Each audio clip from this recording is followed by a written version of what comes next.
আজি অসম গৰিয়া পৰিষদৰ উদ্যোগত পবিত্ৰ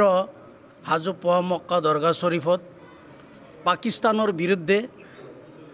আমাৰ ভাৰত চৰকাৰে যি অপাৰেশ্যন সেন্দুৰ আৰম্ভ কৰিছে তাৰ সফলতা কামনা কৰি আমাৰ কোৰাণে হাফিজ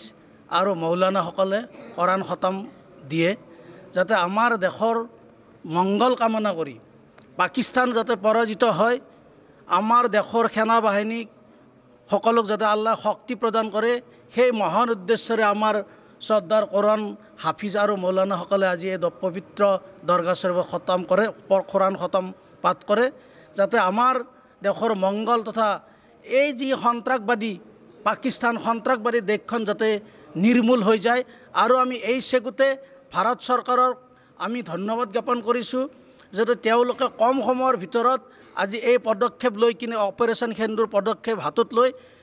মানে সম্পূৰ্ণ উগ্ৰপন্থীক নিৰ্মূল কৰা যিটো পদক্ষেপ হাতত লৈছে এইটো খুব আদৰণীয় পদক্ষেপ কিন্তু ইয়াৰ আগতেই ল'ব লাগিছিল কাৰণ যদি ইয়াত আগতে ল'লেহেঁতেন তেতিয়াহ'লে আমাৰ যি জম্মু কাশ্মীৰত পেহেলগামত 28 জন আমাৰ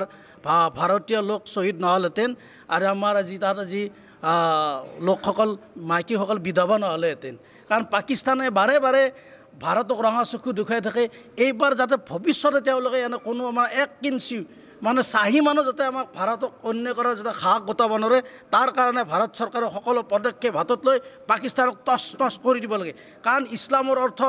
সন্ত্ৰাস নহয় ইছলামৰ অৰ্থ বন্দুক নহয় ইছলামৰ অৰ্থ হ'ল শান্তি হজৰত মহম্মদ মুস্তাফা সাল্লাল্লাহু আলাইহি সাল্লামে শান্তিৰ বাণীৰে ইছলাম প্ৰচাৰ কৰিছিল আমি য'ত আজি ইয়াত আছোঁ এই গিয়াছুদ্দিন বাবাৰ দৰগাৰ পৰা আমি যি আজি কোৰাণ খতম পাঠ কৰিছোঁ এই গিয়াছুদ্দিন বাবাও শান্তিৰে এই অঞ্চলত ইছলাম প্ৰচাৰ কৰিছিল আৰু শান্তিৰ বাণীৰে বহু লোক আজি ইছলাম ধৰ্মত এই অঞ্চলৰ মানুহ চব বিভিন্ন ধৰ্মৰ পৰা ধৰ্মান্তৰ হোৱা লোক তেওঁলোকৰ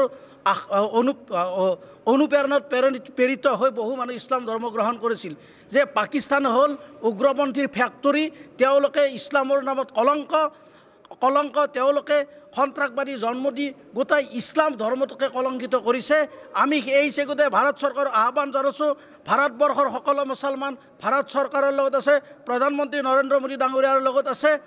গৃহমন্ত্ৰী অমিত শ্বাহৰ লগত আছে ভাৰতীয় সেনা বাহিনীৰ লগত আছে আমি সদায় আছোঁ প্ৰয়োজন হ'লে আমাৰ অসমৰ প্ৰতিজন ইছলাম ধৰ্মীয় লোক বিশেষ ইছলাম ধৰ্মীয় লোকসকলে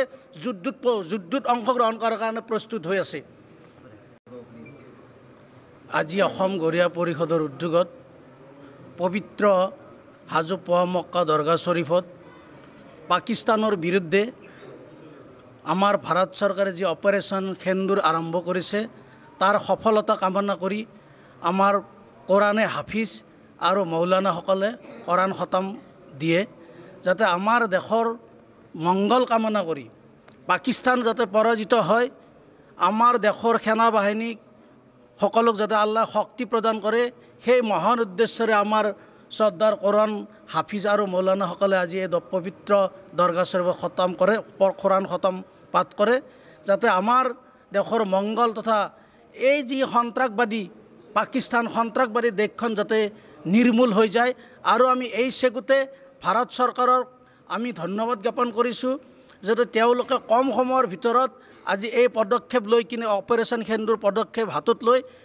মানে সম্পূৰ্ণ উগ্ৰপন্থীক নিৰ্মূল কৰা যিটো পদক্ষেপ হাতত লৈছে এইটো খুব আদৰণীয় পদক্ষেপ কিন্তু ইয়াৰ আগতেই ল'ব লাগিছিল কাৰণ যদি ইয়াত আগতে ল'লেহেঁতেন তেতিয়াহ'লে আমাৰ যি জম্মু কাশ্মীৰত পেহেলগামত 28 জন আমাৰ